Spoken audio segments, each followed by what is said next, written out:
जो लोग अपने आप को हिंदू कहते हैं वो 24 घंटा हिंसा हिंसा हिंसा, नफरत नफरत नफरत। विपक्ष के नेताजी ने कैटेगोरिकली कहा है कि जो अपने आप को हिंदू कहते हैं वो हिंसा करते हैं। इस देश में शायद इनको मालूम नहीं है, करोड़ों लोग अपने आप को गर्व से हिंदू कहते हैं। उन्होंने इसकी माफी मांगनी चाहिए। That idea is the Abhay Mudra, the symbol of the Congress Party, which, as you can see, is also in this image. अभय की बात तो इनको करने का कोई अधिकार नहीं है। आपातकाल में पूरे देश को इन्होंने भयभीत करा है। The Trishul is not a symbol of violence. It is a symbol of non-violence. Delhi में दिन दहाड़े हजारों सिख भाइयों का कत्लेआम उनके शासन में हुआ। The Trishul is not a symbol of violence. It is a symbol of non-violence, and that is why it is placed in a place where Shiva cannot reach it with his right hand. If it was a symbol of violence, it would have been held in his right hand like this. It is a symbol of non-violence. That is why it is placed behind his left shoulder. When we fought the BJP, we were not violent. When we defended the truth, there was not an ounce of violence in us. Now, there is a third idea, and a very powerful idea that emerges from the idea of truth, courage, and non-violence. And that idea, of course, it is a symbol that many of you hate, but that idea is the Abhay Mudra, the symbol of the Congress Party, which, as you can see, is also in this image. And Jai Mahadev. And what that Rajnath Singh ji is looking very surprised. And what that Abhay Mudra shows, it is the next step of the evolution of the idea of facing the truth, fearlessness, and ahimsa. Satya and ahimsa, as Mahatma Gandhi ji used to say. And the Abhay Mudra is the idea that it is not good enough to just keep this internal. It is not good enough to not be scared.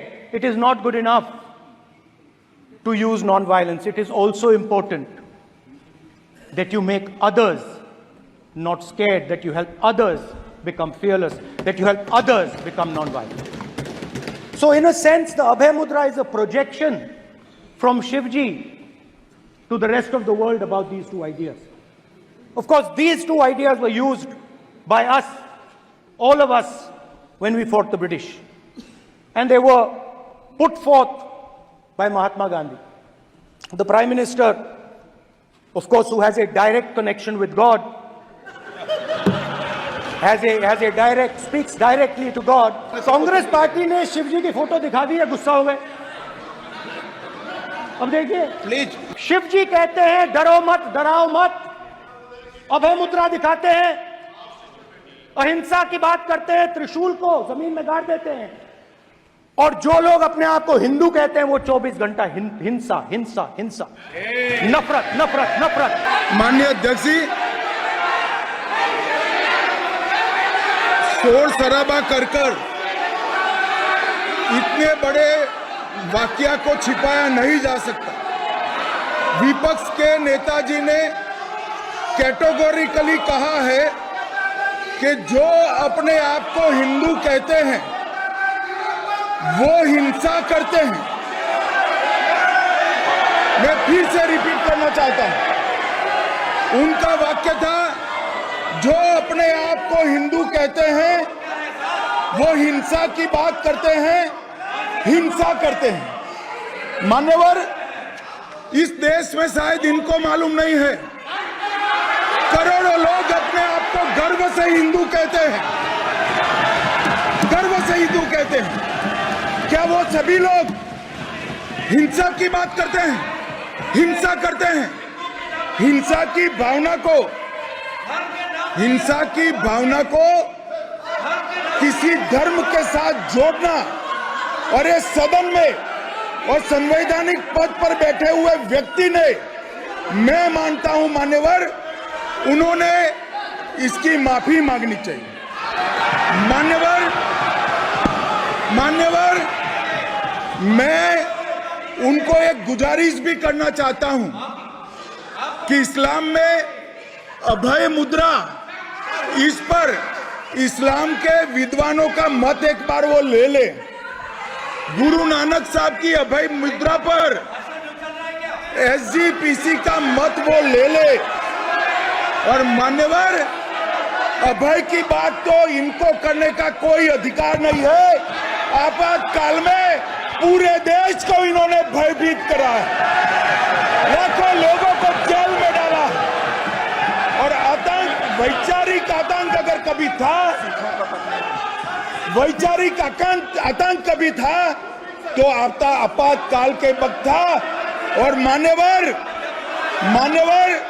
Delhi में दिन दहाड़े हजारों सिख भाइयों का कत्लेआम उनके शासन में हुआ। आज वो भय की बात कर रहे हैं। मान्यवर, मेरा आपसे आग्रह है कि श्री राहुल गांधी, नेता प्रतिपक्ष, पहला भाषण होने के बावजूद माफी मांगनी चाहिए, न केवल सदन, पूरे देश की माफी मांगनी चाहिए।